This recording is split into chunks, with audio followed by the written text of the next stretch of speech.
So the Labour Party, they're back at it again. They're not content with killing off the vote of the older generation, quite literally, that is, by freezing them. They've now targeted the youngest voters. The Labour Party were swept into power on this wave of promises to the young generation. They pledged an end to injustices of an economy that has left many people unable to even afford their own home. Rachel Reeves and Starmer, they touted themselves as this new hope for British politics. They positioned themselves as these leaders for change. They were supposed to be a voice for the young and the disillusioned. Yet only a few months now into office, Labour's proposed stamp duty reform that tells a very different story, with plans now to lower this threshold from £425,000 currently down to £300,000 for first-time buyers. With this, Reeves is dealing a cruel blow to the very generation that placed their trust in her. These are the same people that Labour targeted in their election campaign. This reminds me a lot of when Tony Blair got into power, and one of the things Labour did back then was to introduce this Higher Education Act of 2004. Sounds great, doesn't it? Well, it wasn't really great. It was just another tax under a fancy name. It was a Labour tax in disguise, a rather cruel tax on the poorest families that dreamed of sending their kids to university. Of course, like many Labour taxes, they always start off small. This was £1,000 a year, which doesn't really sound like a lot, but they knew what they were doing. They knew full well it would not stay this way for long. They just needed to get everyone to start paying and get used to the idea of just paying for your education. And then they simply do what they always do. They raise the tax time and time again. Now, that of course was 20 years ago. I never forgot about it, but I'm sure it wasn't on the minds of the current crop of students Labour sought to extract their vote from. So roll on to 2024 and Labour continue to punish young voters, not only with their stamp duty reform, but they've now announced another rise for university tuition fees. Tuition fees have been frozen now since 2017. So this is just another blow to the younger generation that Labour lied to. If you're a younger person that voted for Labour, how do you feel about them now? Would you still go out and vote for them? Do you think they're doing a good job with the economy even? To me, this policy is more than just a tax adjustment. It's a calculated step that widens this financial gap between generations. It cements a future where young people can only really aspire to rent and never own anything of their own.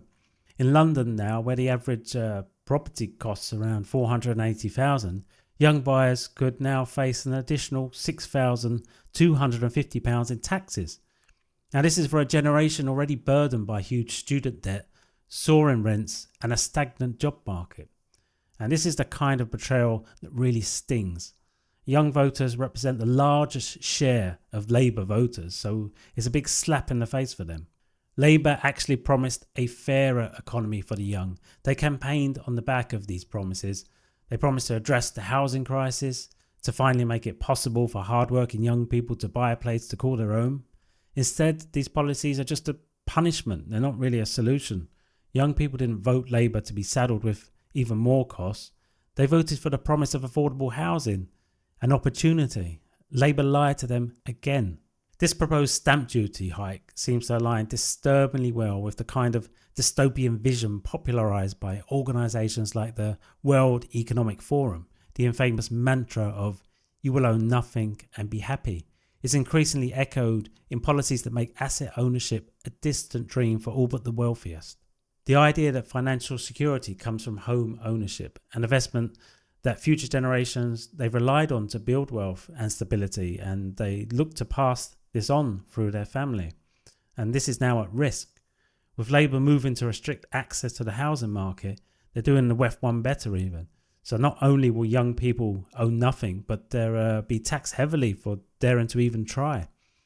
Moreover, Reeves's policy neglects the generational wealth divide.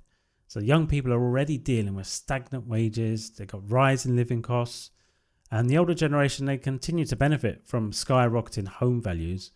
And Labour has chosen to impose additional costs on the least able to pay them. They've failed to challenge the established economic structures that have inflated the property market. And this has also locked young people out. Instead, Labour's opted to double down on its policies that sustain the status quo. And this ensures that home ownership will remain an exclusive privilege. But what happens to a society where home ownership is an exclusive privilege, where young people can't afford to buy a home of their own?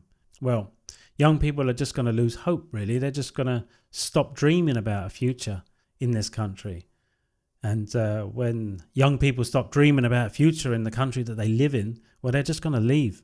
And some will turn to crime, and birth rates will almost certainly continue to plummet. This isn't the kind of leadership that young people really voted for. I'm sure they didn't expect any of this. And it's not the kind of government that they were promised.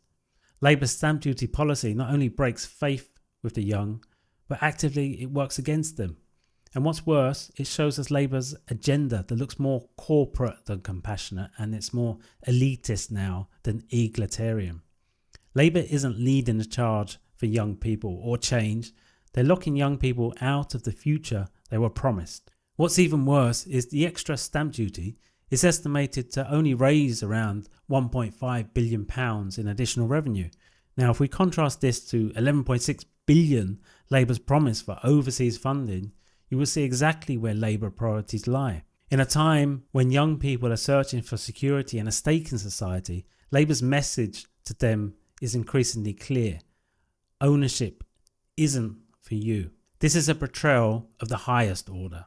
And for young people who trusted in Labour to act in their interests. And that's a bitter reminder that promises in politics, well, especially from Labour MPs, can be as empty as the bank accounts of the very generation Labour claims to stand for.